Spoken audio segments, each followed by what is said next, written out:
Oh, hello students. For today's video, we will be solving for the mean and the standard deviation of a given set of data.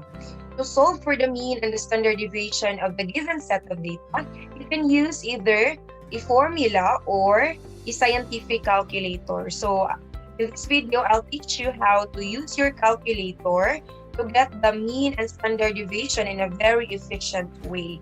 But before that, let's have a quick review first on how to use a formula. So given this set of numbers, 15, 18, 16, 17, and 21, if you're using our formula in finding the mean, so simply get the average. No? It is easy to calculate. Add up all the numbers and then divide it by how many numbers there are. So that is, our mean is equivalent to 17.4.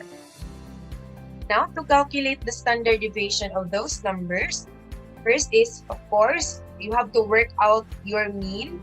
Then for each number, subtract the mean and square the result. Okay, as observed. Okay. Then after that, work out the mean of those squared differences. Then take the square root of that and we are done. So our standard deviation here is approximately 2.06. Okay? So the standard deviation is a measure of how spread out numbers are from the mean. So meaning class, if you have a low standard deviation, it indicates that the data points tend to be close to the mean. Meaning class, your mean is consistent or reliable if you have a low standard deviation. Whereas a high standard deviation, it indicates that the data are spread out over a large range of values. Okay. Let's use our scientific calculator. So, by the way, the model is FX-570VN+. Okay, so these are the result of our mean and standard deviation after we use a formula. So let's try if the same value lang ba if we are going to use our calculator. So of course, don't forget to turn on your calculator, no? Then go to mode setup and then click stat, which corresponds to number 3, okay? After that is, click mo yung number 1, that is 1 minus var, that corresponds to our variables. Okay, 1. So we have here set of a column wherein you have to input all of these numbers. So let's start with 15. Then don't forget to press or click equals. Then 18 equals, 16 equals, 17 equals, and then 21 equals. As observed, we've ended up in this 5th row because we only have 5 numbers. Okay? Click mo yung AC o wag ma-shock if nawala yung data, no? Don't worry, that is stored immediately in the memory of our calculator, okay? Then, click mo yung shift 1, okay? Again, shift 1. Click mo yung number 4. Here's number 4 sa calculator na to ha, that corresponds to var. Okay? And then, click mo yung itong symbol na to, the X bar, that corresponds to our mean. Okay? And then, equals. Our mean is 17.4. Diba? Automatic siya. Okay. How about our standard deviation? So, again, click mo yung AC. After that, shift 1. Okay? Huwag shift AC kasi mag-turn off yung calculator mo yan. Okay? After that is, again, click number 4 for var.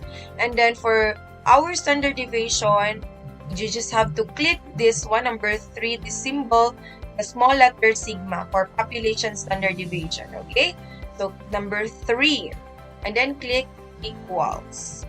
So, approximately, the standard deviation is 2.06. Diba? Mas madali lang pag we're going to use our scientific calculator. Okay?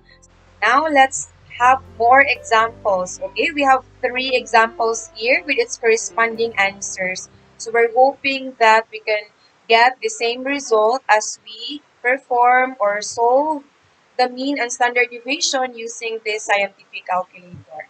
So, same procedure lang yung ginawa natin kanina, class.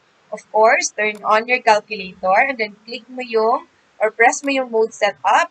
then go to stat mode. So in this calculator, nasa number 3 yung stat mode. Kasi yung ibang calculator, nasa number 2. Ganun. So in this case, 3 yung i-click natin. And then 1 minus var for variables. That is number 1. And then, input natin yung first set. Okay? We have 21, 24, 31, 19, and then 25.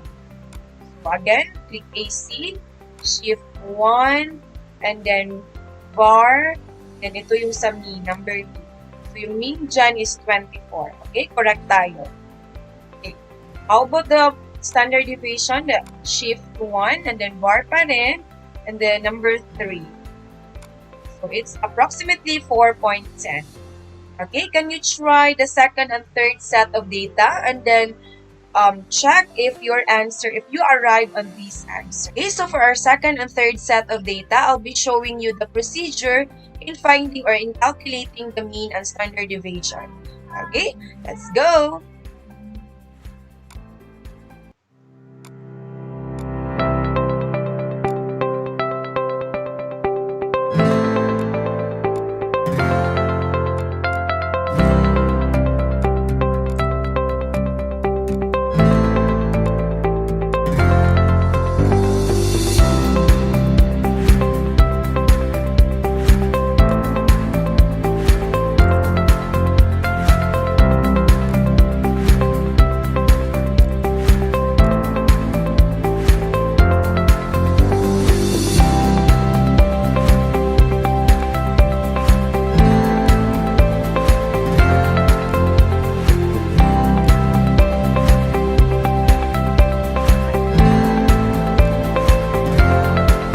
For our next, we have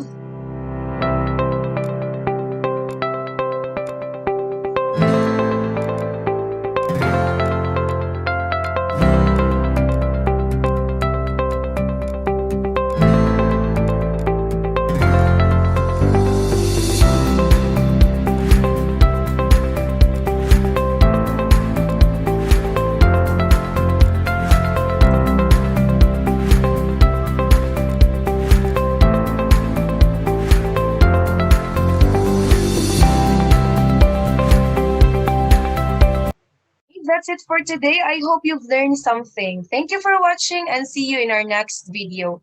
Bye!